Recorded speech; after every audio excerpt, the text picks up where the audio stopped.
going back a while with the sandpaper gate thing. A lot of people have raised the question, was an opportunity missed by you to have done something positive by withdrawing the appeal? Would have taken the heat off. A lot of people the critics would have gone on the back foot, might have taken the booing levels right down tomorrow, but instead it's gone the other way, potentially. Would you agree with that? There's been talk this week about the Underarm incident. I think that was 1970s. How far do you want to go back? We've all moved on. As I said the other day, the team did nothing wrong, so we're all comfortable. Yeah, you've never, in the 3 or 4 days, you've not thought that if I'd done that, maybe it would have been a positive step and shushed a few people up. I don't think that's the aim of playing cricket. And obviously, things happen in the heat of the moment, and you've had time to reflect. Would you do the same thing again if presented with the opportunity here? Yeah. That yeah in the end does it for me every time I listen to this recording. It's a no-nonsense, unapologetic response to a fairly condescending Q&A. And if you hadn't already guessed, the voice at the start of this episode was of Australia captain Pat Cummins, facing a barrage of questions at a press conference on the eve of the third Ashes Test. Australia and England, their players, their media and their supporters have been at loggerheads ever since Alex Carey run out Johnny Bairstow at Lords. और हम यहाँ India में बैठ के मजे ले रहे हैं. Welcome to Express Sports Podcast, and you're listening to Game Time with me, Mihir Vasavda, and today we have 2 things on the menu. First up, we'll be discussing the whole spirit of cricket controversy that spun off from the Ashes Test at Lords. And then in the second half of this episode, we'll be moving on to discuss the Indian football team's unbeaten run at home this year. Before we do any of that, Amit, Kamath, welcome. How are you after an incredible 3-hour journey across one side of Mumbai to another? Are you alive? I am. Thank you, Mihir. I guess I'm doing much better than the Englishmen are at the moment, which is to say I'm not grumpy, as opposed to a lot of people in England. So, yeah, I guess that's great. But just to get back to why the English people are a little grumpy these days, is because in this... they're always grumpy. I'm not saying that you are, but okay. But just to give people a sense of why English people are grumpy. So, in the second test, England need 178 run to win at Lords, and they are 5 wickets down. And Johnny Bairstow, after ducking a bouncer from Cameron Green, decides to scratch the crease with his boot and starts walking down like he's going shopping for vegetables in his front yard. And unfortunately for him, Australia wicketkeeper Alex Carey decides to gather the ball and in the same one fluid movement throw the ball at the stumps, which unfortunately for Bairstow goes on to hit the stumps. And the on-field umpires refer it to the third umpire who decides that it's a wicket. That has left the Englishmen really, really pissed. I don't know if you guys have seen the videos. I'm pretty sure everybody's seen the videos. But in case you haven't, the Englishmen have been really, really rowdy towards the Australians in the MCC, right, Mihir? Oh, rowdy is like an understatement. We are talking, I'll just read out a wonderful line from a para I read in one of those post-match analysis reports where everyone had an opinion, but I think this particular opinion really did it for me. So yeah, this one really goes something like this. Now you take their spirit of cricket away, the dapper gentlemen just don't toot-toot. The ties have been loosened, the top button has been undone, the veneer long gone. They scream, they boo, they foam at mouth. Their loudest cries are reserved for Usman Khawaja. We know why, because that is the spirit of cricket. And that really kind of gets me because, Amit, it's one thing if the crowd behaves in a particular way, and it's totally different when the members of what is regarded as, the most elitist club in world cricket. This is the club, the MCC is the club that actually forms all of cricket's laws. And it is those members who are essentially booing a player or a team for following the laws they have themselves drafted. And it's so bizarre. Like you mentioned, it's a crazy clip because they heckle, they boo, they get into arguments, and it's totally, I don't know how to describe it. I mean, the MCC in a statement just a couple of hours ago, we are recording this on a Thursday, have called it shameful, and they've launched an investigation. They've changed their rules of how players and members of the club can engage during a match. It's shameful. It's shameful is the right word that the MCC used, and that's what it is.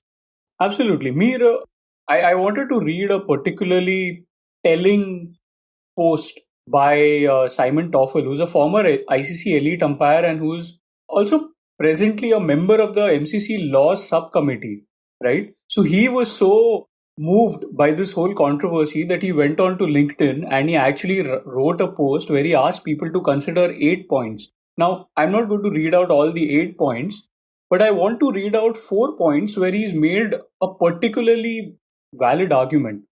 In one of the points, he says, was there a complaint from anyone when Bairstow tried to stump Manas Labuschagne exactly in the same way in the first innings of the test? Then he writes, what has Johnny Bairstow said about the dismissal? He's been very quiet. Why? And one of the points that, Simon Taufel has also mentioned is, what did the fielding side do in effecting a legitimate dismissal that unfairly impacted the ability of the batter in their attempt not to be dismissed? Did they run into him or distract him or prevent him from making good his ground? And this is really the clincher for me. He says, which part of the codified preamble, the spirit of cricket as you will, was breached by the fielding side?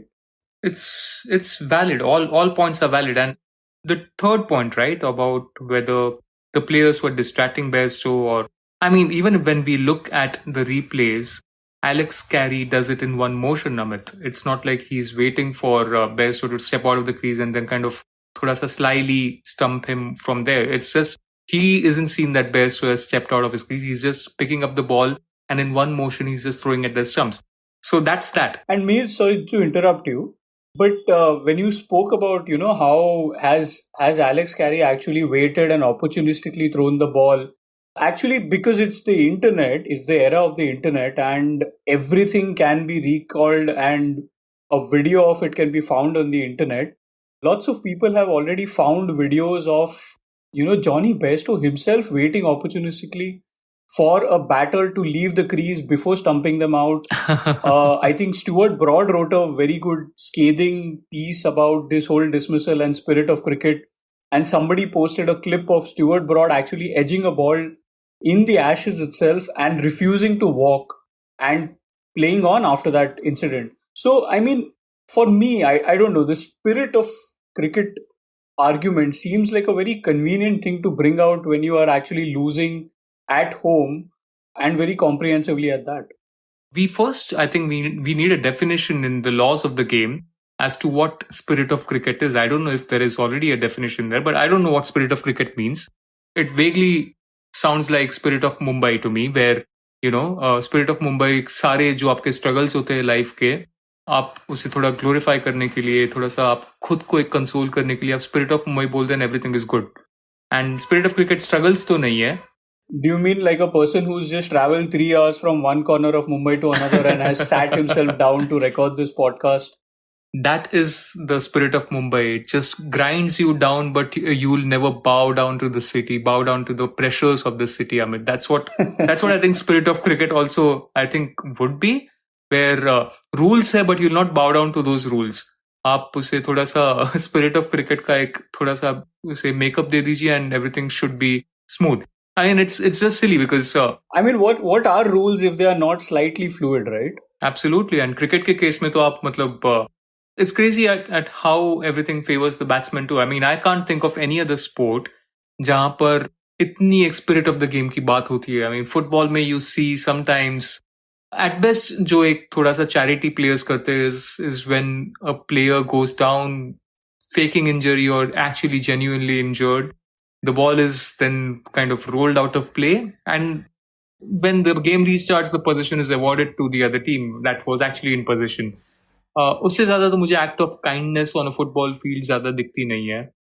And why should there be? I mean, you're playing to win, as you know, Pat Cummins said in that presser which we heard at the top of this episode. और I mean ठीक है, आप क्या achieve करना चाह रहे हो spirit of cricket से? आपने रूल्स बनाया, it's how hard is it to follow those rules, and if someone is actually following it, why do you even say that? But Amit, इसमें the other thing, right, the other big spin off that comes from this is the members of the MCC targeting Usman Khwaja. And it just comes at a very crazy moment in cricket, because just days before this incident happened, English cricket had been kind of shown a mirror sort of a situation where it was a commission report said that there is racism at multiple levels, there is discrimination at multiple levels in English cricket, and it didn't really paint a very flattering picture. Absolutely. And Mihir, I think one of the things is, even though a lot of people would like to see as the report as a moment of reckoning, the Khwaja incident kind of tells you that maybe it's not. It's just something that people are going to shrug and say, okay, fine, this happened. But we are not like that anymore. The Khwaja incident is a very stark reminder that things are not very different from when the incidents that are noted in the very extensive report happened. Yeah, true. I mean, हम India के point of view से क्या ही बोले. I mean, when India toured England and something similar happened, MS Dhoni recalled the batsman after the break, and it was, I mean, काफी एक तरीके से, again, it was a debate that split the cricket world, but the boos for MS Dhoni turned into cheers within moments back then. And that wasn't the case when Australia, especially Alex Carey and Pat Cummins, walked out at Leeds for the third test. I mean, they were booed vociferously. There were chants, if I could hear properly, the chants went something like, "Take off your shoes if you hate Alex Carey." The entire crowd at the Headingley Stadium was doing that. So, yeah, there's absolutely no love lost between these two teams, and it's kind of fired up the ashes. But if you don't have anything else to add, Amit, we can move on to our second topic of the day. Yeah, absolutely. Talking of, I think talking about crowd behavior kind of lets us segue very smoothly into our next topic, where for a change we've seen, I'm pretty sure everybody who's listening to this has seen the clip of the entire crowd at Kantirava singing Vande Mataram as the fans were locked in the heat of the battle for the SAF Cup. And I think it was one of those great moments where we even saw Sunil Chhetri orchestrating the crowd from the ground itself. It was incredible. It was incredible to watch around 25,000 people at the Kantirva Stadium in Bangalore who'd been watching India versus Kuwait in the final of the South Asian Championship. It capped off a very memorable home run of matches, yaar, Amit. I can't think कि कभी last time ऐसा हुआ था कि एक तो it's just so pleasing to see that Indian football team, the national team, is virtually playing a match every second month this year. Because not too long ago, there was a situation where we were starved even of one decent match. And here we are. They started the year playing at Manipur, 3-nation friendly tournament. From there, they moved on to Bhubaneswar, where they played the Intercontinental Cup. Again, unbeaten throughout the competition. From there, they moved to Bangalore. Once again, they were not beaten by any of the teams. Now they have tougher challenges, but we'll come to that. Amit, what were your impressions of the SAF Cup and the earlier matches that India played so far? Absolutely, Mihir. I think what has really stood out for me in this competition has been how fit the players look, how much their fitness has kind of improved. They seem to be benefiting or reaping the rewards of, having better preparation, having longer preparation. And I know a lot of people are going to talk about how Igor Stimac has kind of been like a hothead during the whole tournament and picked up red cards in 2 successive games. But then, credit where it's due, he's actually kind of starting to work his magic on the team, right?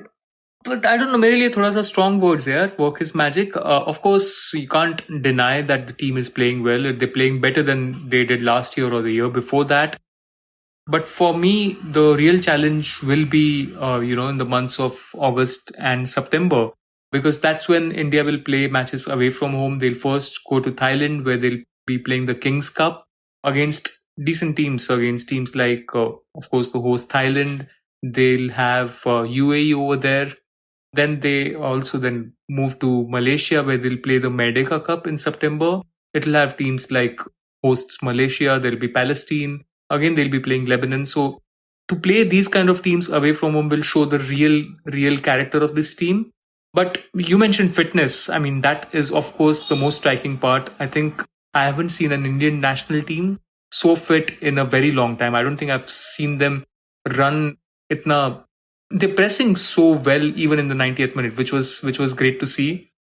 I'll just kind of quickly ramble, but I'll kind of go through some interesting points that I observed. I mean, Igor Stimac, like we know, he's been kind of chopping and changing the Indian team every match he's been in charge. There isn't a playing 11 he's repeated ever since he's taken over in 2019. Mir, that's good, right? That's keeping your opposition guessing. Never let them know your next move, right? I mean, it wasn't looking like a great idea until now. It's now that the team has started winning, so it's looking nice. We don't know how it will look if India say, I mean, hopefully they won't, but if they kind of go through a tricky run, that's when the mentality of the team will be tested. But even in that, when he's been chopping and changing in the last few matches, the trend that's emerging is that he knows what his defense will look like. He knows, who his wingers, first choice wingers will be. So, for example, if Gurpreet Singh Sandhu is in the goal, he's your go-to number one goalkeeper.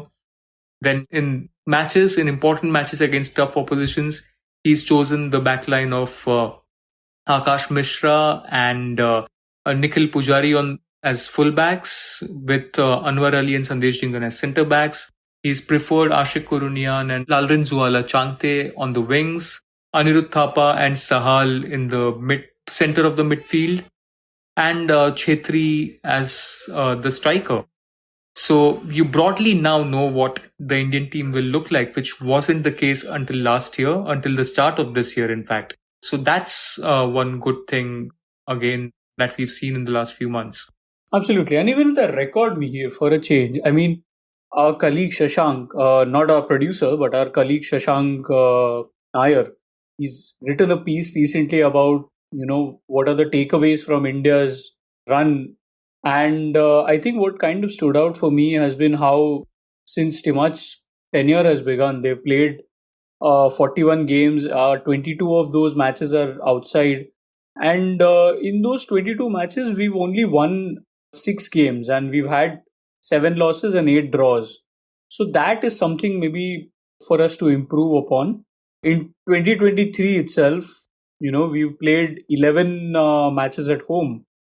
So, and overall we've played 19 games, and those 19 games we've had 10 wins and 6 draws.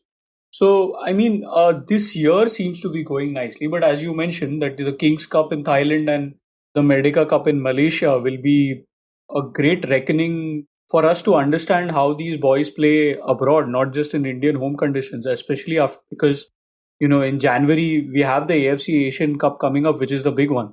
Yeah, true. And there is, I think, this awareness within the team as well. We spoke to Gurpreet Singh Sandhu, the goalkeeper, who saved 2 penalties, one each in the semi-final and the final.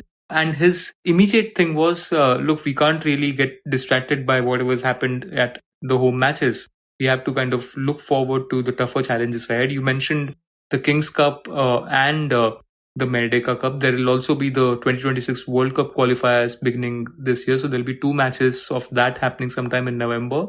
And then, of course, the big one, the Asian Cup, where India is grouped alongside Australia. They are the World Cup regulars. You also have Uzbekistan. They were the runners-up, I think, in the 2015 Asian Cup. And they're always one of those stronger teams. They have a very nice set of youth players coming up who are really, really playing well. And you have Syria, a team that India can beat, but it's always tricky at that stage. So you're going to play a class of opponents away from home in Qatar, which is not going to be easy. one thing that Igor Stimac, the coach, Gurpreet Singh Sandhu, the goalkeeper, they've all been saying again and again is they need a longer preparation time. One of the reasons why India has been doing well in international matches of late is that the national team has stayed together. Unlike the other times in say previous matches, if the team was playing, say for example, on August 1, the players would be released for national team duty on July 27 or July 28 because of the club commitments and the FIFA rules. Now, they are looking for a 1-month training window before the Asian Cup, and the fight now is to get that enough number of days to get in shape. As Gurpreet said, some players might have niggles during the season, so to sort them out and to get in that whole mindset to go and play in the Asian Cup. Absolutely. And Mir, we can't talk about mindset of winning in Indian football without talking about Sunil Chhetri, right? I mean, I think he's kind of acquiring that Dhoni aura maybe in football, where I think a lot of people keep wondering when he's going to retire, but every time he plays, it looks like some of the younger kids might retire before him. Oh, totally. I mean, he's 38 and he's just played back-to-back matches that went all the way up to 120 minutes, including extra time and then the penalty shootouts. He was running like a 20-year-old in all those matches from the first minute to the 120th. He converted his penalty in shootouts in both those matches. I mean, thoda sa hagiography type zone mein hum slip ho jayenge, but I think there is no other way to address Chhetri. What he's done for Indian football, it's incredible because you take away Chhetri and you kind of fear where Indian football would be. He's scored goals in almost, every second match that he's played for India. He scored goals at crucial junctures at times when no one else has been looking good enough to score. I mean, at the SAF Cup itself, I think out of 8 goals or so that India scored, 6 came from Chhetri or 5 came from Chhetri. So he's been scoring more than 50% of the team's goals even now. And it's just the example he sets off the field as well. He's putting in a tremendous hours in training at the gym. He's controlling his diet, his life cycle. Like you talk to any of the young players in the Indian team and they all want to be Sunil Chhetri. I mean, Gurpreet Singh Sandhu who's also one of the more experienced players in the team. So India finished their SAF Cup final on Tuesday. He spent Wednesday at home and on Thursday he flew to Norway for off-season training. And he said that I have to do that because I'm inspired by Sunil Chhetri and the way he kind of conducts himself. So that's the level of inspiration and example he sets within the playing group. It's incredible. And we obviously in team sports, we kind of need a person like that, to transform the whole system, right? Because Sunil's good friend, Virat Kohli, I mean, I remember the time when Virat Kohli came into Indian cricket. I mean, I know a lot of people will talk about this, about how Indian cricketers started to resemble Virat Kohli with the beard shapes and the tattoos and all of that. But what kind of went unnoticed is how everybody started focusing so much on their fitness after Virat Kohli took over. I mean, and that is something that still persists to this day. It literally takes one player to transform the whole system and the way players look at themselves and think about how they approach their craft. True. And in that sense, I think, and I'm very careful when I say this, but Sunil Chhetri is in a way the first true quote-unquote professional footballer where, he's brought in all these elements too into the game. I mean, of course, you had the Vijayans and the Baichungs and everyone else before him, but no one really brought the fitness aspect, the whole how to eat, what to eat, when to sleep, how to train, how long to train wala aspect to football. I mean, just like Virat Kohli revolutionized the fitness bit of Indian cricket, Chhetri has done that and a lot more to the national team. So, yeah, I mean, we can go on and I don't think it will be enough to talk about it. But I guess, yeah, that's about it for today. Before we kind of wrap up, Shashank Bhargava is sitting comfortably somewhere in the hills in Uttarakhand. Shashank, I'm sure you'd have better things to do in Landor, but have you followed the spirit of the game or the good spirit of the game, that is the Indian football? Any of those debates? The former, definitely. And every time I hear this whole debate, and it crops up every few months, every few years, this spirit of the game debate, and I'm kind of sick of it. हमने खुद ने I think पहले episode किए रहेंगे इस पे Shashank. Yeah, definitely. We've done it so many times, and it just like now it becomes so like it's silly because it's plain and simple. It's not the spirit of the game; it's their spirit or what they think the spirit of the game should be. And I think the overall attitude should be like, just screw the spirit. Let's just follow the rules. We don't care about the spirit. I think people should really just open about it. Absolutely, Shashank. I think it's also not just about the spirit. I think it's more about their interpretation of a law, because they are saying that, this is the law, I understand, but no, this is something that if you do, we're going to frown upon it. Like, what the hell? Like, I think it's a very colonial mindset that they think that, oh, look, the sport came from us and now other people have learned it and they're sort of spoiling it for us. I think that's how it comes across. Which is why this is their mission to civilize or the unwashed masses. Am I being right there? I'll go back to the para again that I stumbled upon, which sums up this whole point, Shashank, that you make very, very succinctly. It says that now the dapper gentlemen have lost their empire. No longer do they reign over us. India dictates terms in world cricket. The last president of the MCC was Sri Lankan. Australia's woke soft boy captain has run rings around an English team, a team of English schoolboys led by 2 Kiwis who have bullied them into masquerading behind a swagger nobody believes. I think this para totally sums up the crisis or the identity crisis that English cricket finds itself in. So this para and the earlier one, which I referred to, they were written by Australian sports writer Tom Crowley, and they very succinctly sum up the state of England and England sport, Amit. Absolutely. And Mihir, I think it's a very strange time to be an England sports fan. I mean, you look at cricket, as you mentioned, MCC was run by a Sri Lankan. ICC and world cricket is now being taken over by an Indian or Indians. And even if you look at other facets of sport, you look at something like football, most of their football clubs are now owned by people from outside England. They are not run by Englishmen anymore. So it's a very strange time to be an English sports fan. And which is why maybe you're seeing those frustrations boil over, as you mentioned, that, they don't have control over the things that they once used to lord over. Totally. And this debate isn't going to die down anytime soon. So, क्या पता 6 महीने बाद हम वापस कोई एक episode करेंगे on Spirit of Cricket. 6 महीने बाद हम जरूर एक एपिसोड करेंगे on Indian football team because they'll be in Qatar playing the Asian Cup. उसके बीच हम और काफी सारे एपिसोड्स करेंगे, including perhaps one on where Amit went for his 3-hour journey before he reached home late on Thursday night. You guys have to wait for that, but thanks for listening to us today. हम बहुत जल्द वापस आ जाएंगे अगले Saturday. Please do listen, subscribe, share. Thanks for listening. You were listening to Express Sports by the Indian Express. This week's show was edited and mixed by Abhishek Kumar and produced by me, Shashank Bhargava. If you like the show, then do subscribe to us wherever you get your podcasts. You can also recommend the show to someone you think will like it. Share it with a friend or someone in your family. It's the best way for people to get to know about us. You can also tweet us at Express Audio and write to us at podcasts@indianexpress.com.